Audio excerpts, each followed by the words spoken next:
Hey guys, so it is now Friday morning. Went in for my root canal, and the whole right side of my face is completely numb. So my tongue, my eye, everything, I can't feel any of this right now. So it feels really weird. I found out saying certain words sounds like I'm mumbling. But what ended up happening was he did 3 shots first, and then he put liquid nitrogen on my tooth, which caused it to flare up right away. So we had to do a 4th shot that was double the dosage of the original 3 shots that he gave me. So that was not fun. But yeah, I'm gonna go home and get some rest, and then spend the rest of the day at home doing some work stuff. So yay. Alright guys, so a little bit of a time jump. This is actually Sunday. This is Easter Sunday. Happy Easter for anyone who celebrates it, and if you don't, happy regular Sunday. So just to explain the time jump, my face was all kinds of distorted on Friday just because of the shots that I had to go through for my root canal. So I filmed a little bit in the car, which you just saw, but then I didn't film the rest of the day. I just didn't have the energy. I didn't have the patience for it. I just had to study for some work stuff, and then just spend the whole day sleeping. I think I passed out at like 1, and I didn't wake up again until, I don't know, sometime at like 6 or 7. I just needed to get some sleep just to kind of wear off the anesthesia. And they gave me like 3 big painkillers that I think had some kind of a dosage to knock me out. So I probably shouldn't have drove home. But it is now Sunday. Didn't film yesterday because we were just getting stuff ready for family coming over. But something interesting happened. I didn't think they would have sent my computer parts, but they sent them over today on Easter Sunday. Amazon was shipping them, and I know Amazon does ship on Sundays, but to do it on Easter Sunday, it's just kind of weird. But I got all my computer parts, so let's take a look. So just to do a quick rundown of everything, we have our liquid CPU cooler, which I am very excited to put up. We have DDR4 RAM. We have 2 8GB sticks in each package, so 16 together or 32 from both of them. We have our new motherboard, which I am very excited to get cracking with. There's so much potential in that motherboard that I'm probably not even going to touch.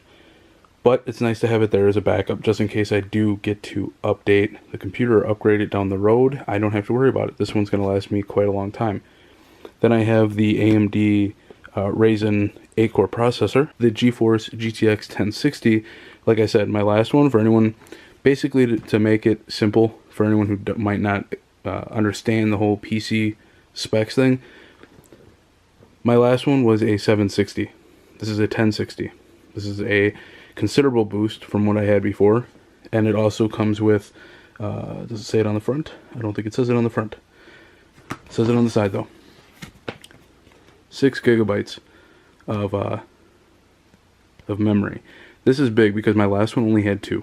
So that's going to be a big update for rendering as well. So this and this, as well as this, were the main reasons why I did this update. Just so I can actually have the power behind my computer to render more render-inducing videos that just sap a lot out of my processor. Looking forward to getting all this in the computer. That being said, I did find out some unfortunate news that I have to basically take all day tomorrow and all day Tuesday for work, so I'm not going to have any time to put this stuff in my computer.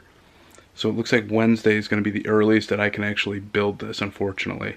But not really much I can do about that. Other than that, not a whole lot going on this weekend other than family coming over and getting my PC parts. But I will see you guys tomorrow. I'm going to get some sleep. So it is now the 24th of April, a few days after Easter. Like I said, Monday and Tuesday were pretty busy, so I didn't have any time to actually work on the computer. It's Wednesday. I actually have some time after work now to work on the computer, so that's what I'm going to do. I have the window open with some cool air coming in and the fan blowing, so I'm not going to have any audio from this, so I'm going to play some nice music over while I'm doing this, but it's basically a transplant. This is my computer.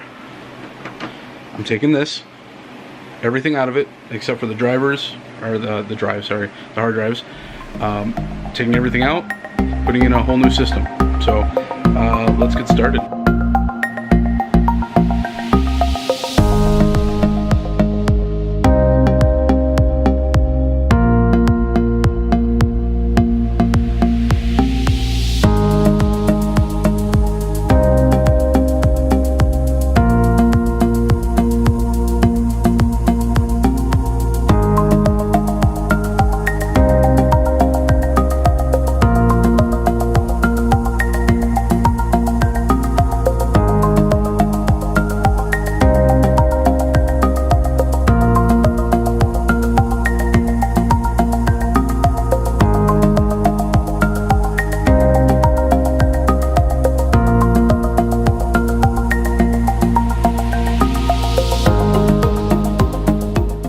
before I get any further with this build, I basically just wanted to point out the fact that if this build taught me anything, is that you definitely don't need to start off with a whole lot of big equipment if you're just starting off vlogging. And this is a great example. The reason I built this computer in the first place was because I got into streaming and playing PC gaming, and you need a decent size system, or a decent build of a system to get into stuff like that. It's more depending on your internet. If you have really good internet, you can stream in 720 1080p and have no problem with it, depending on your screen and what your internet is, and there's a whole lot that plays into the factor. But with this computer, it wasn't exactly high-end, it was more of a mid-tier system, and it got the job done. It lasted me 6-7 years before I actually had to start worrying about doing updates. So this is a really good comparison of where I started and what I have now.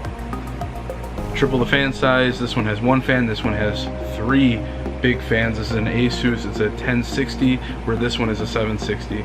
This one was great for getting the job done when I needed it to, but it was time for an upgrade, and this is going to be capable of rendering, or helping me to render videos that are longer, higher graphic intake, as well as letting me play a whole bunch more games that I couldn't really touch with this one. So if this proved anything, it's that you definitely don't need to start with something that's high-end, especially if you're getting into vlogging for the first time or video editing for the first time. You don't exactly need those bigger softwares or the bigger computers to do it. You can pick up something from Best Buy or Newegg that's like a $600, $700, $800 computer and be totally fine with it for the time being, for at least 3 to 4 or 5 years, depending on how you use your channel. So, little words of wisdom.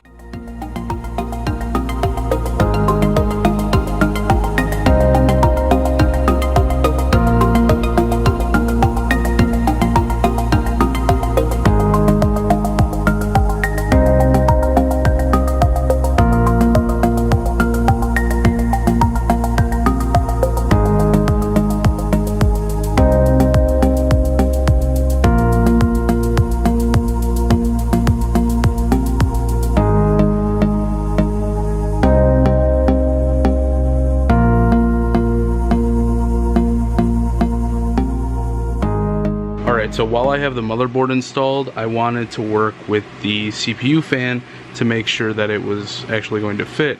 While I was working with it, I found out it doesn't fit, unfortunately. Some people can have it mounted on top, which is what I was hoping to do. Some people have it mounted actually in front of their computer over here because their computer case is actually better equipped for it.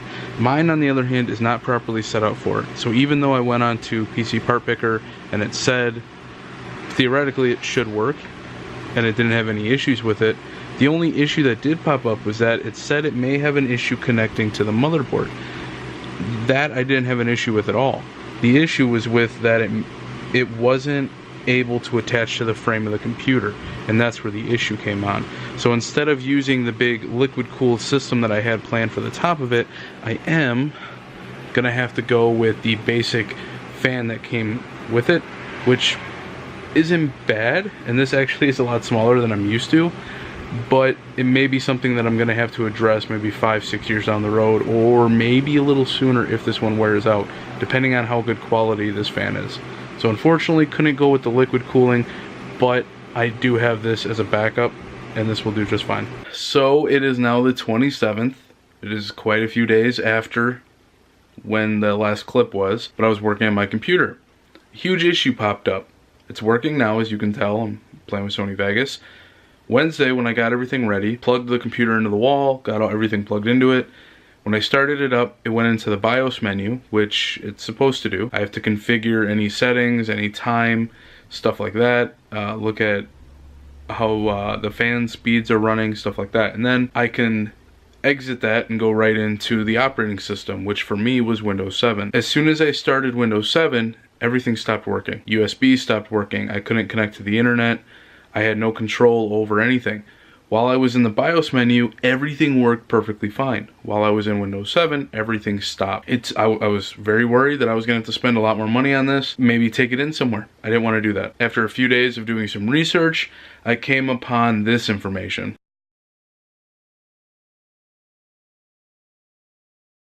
So there you go. The new Ryzen 7th generation processors do not natively come able to work with Windows 7. So I had to update to Windows 10. So that was another $147 to update to Windows 10. On top of that, to update from Windows 7 to 10, you need to be able to actually go into Windows 7, load the upgrading software, and then upgrade from actually inside the actual operating system. The way I had to do it was basically I had to put the USB stick in the computer and it booted off of that stick, and I had to update it from that, which meant, unfortunately, I lost everything on my computer. Thankfully, everything is on external hard drives, so that's cool.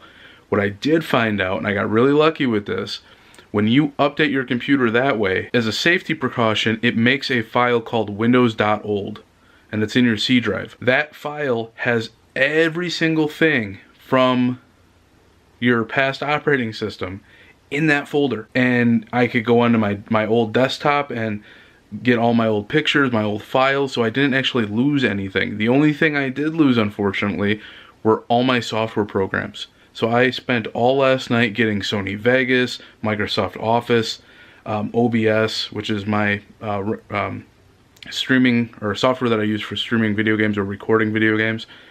All of that I had to put back on my computer. It's unfortunate, but it's basically working with a clean slate, so that's cool.